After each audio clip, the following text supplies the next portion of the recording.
ابھی تو ہم سب نشوں میں، جو شیطان بتا رہا ہے بس اس کو کر رہے ہیں، لوگوں سے چھپ چھپ کر گناہوں والی زندگی گزار رہے ہیں، لوگوں کے سامنے آ کر ہم سے اچھا کوئی دوسرا انسان ہی نہیں ہے، لیکن جیسے ہی لوگ اپنے اپنے گھروں کو جاتے ہیں اور ہم اپنے اپنے گھروں کو آتے ہیں، ہماری اصلیت ہمارے سامنے آ جاتی ہے۔ یعنی تم اپنے گناہ وہاں کرنا چاہتے ہو جہاں کوئی نہ دیکھے، ورنہ تو تمہاری عزت خراب ہو جائے گی، تم ذلیل ہو جاؤ گے، بدنام ہو جاؤ گے، لوگوں کے پاس تمہارے راز چلے جائیں گے۔ اور وہ اللہ جو پہاڑوں کے اندر کیا ہے وہ بھی جانتا ہے، سمندر کی گہرائیوں میں کیا چھپا ہے وہ بھی جانتا ہے، وَهُوَ عَلِيمٌ بِذَاتِ الصُّدُورِ، تمہارے دل کے رازوں کو بھی جانتا ہے۔ اس اللہ سے ہم نے کبھی بھی حیا نہیں کی، اس اللہ سے کبھی ہمیں نہ ڈر لگا، نہ شرم آئی، اور نہ ہی کبھی اس کی وجہ سے یا وہ دیکھ رہا ہے، اسے میں نظر آ رہا ہوں، اسے میرے کرتوت نظر آ رہے ہیں، اسے میرے اعمال نظر آ رہے ہیں، نہ ہی ہمیں کبھی ان سوچوں نے گرفتار کیا۔ کتنی عجیب زندگی ہے یار ہماری۔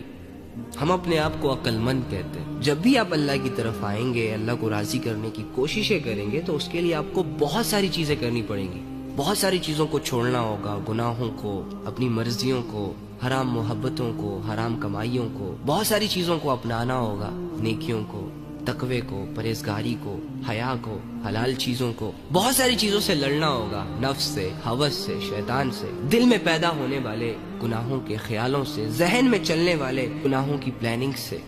بہت ساری عبادتیں بھی کرنی پڑیں گی، جیسے کہ نماز، روزہ، زکوٰۃ، حج، لوگوں کے ساتھ کھڑے رہنا، صبر کرنا، لوگوں کو اللہ کی طرف بلانا، برائیوں سے بچانا، بعض اوقات اللہ کے دشمنوں کو سمجھانا، اور اگر نہ سمجھے تو اللہ کے دشمنوں سے لڑنا۔ اب اتنی ساری چیزیں اپنے اللہ کے لیے وہی بندہ کر سکتا ہے جو اپنے ٹائم کو لے کر سیریس ہو، اپنے اللہ کو لے کر سیریس ہو، جس نے اپنے آپ کو گناہوں سے اور لذتوں سے اور ہوس سے اور شیطان اور نفس سے کاٹ دیا ہو، بچنے کی کوشش کرتا ہو۔ لیکن جو انسان مصروف ہی دنیا کی ایکٹیویٹیز میں، دنیا کے گیجٹس کو اس نے اتنا ریلیونٹ سمجھا ہوا ہے کہ اگر وہ اسے یوز نہ کرے تو اس کی دنیا برباد ہو سکتی ہے،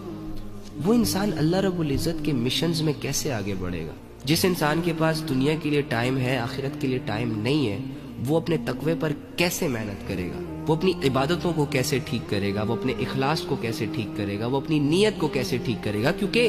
نفس اور شیطان نے مل کر ہمیں اچھا خاصا بگاڑ دیا ہے۔ ہمیں تو اب اپنا سارا وقت اپنے آپ کو ٹھیک کرنے میں لگانا ہے۔ تو ابھی بھی اگر ہم اپنے وقت کے ساتھ سیریس نہیں ہوں گے، اپنے اللہ کے ساتھ سیریس نہیں ہوں گے، تو مزید بگڑتے چلے جائیں گے۔ ہمارے پاس کوئی جادو کی چھڑی تھوڑی نہ ہے کہ ہم شیشے کے سامنے کھڑے ہو کر آبرا کا ڈابرا بولیں گے اور چھڑی کا رخ اپنی طرف کر کے اپنے آپ کو بدلیں گے۔ نہیں بھائی،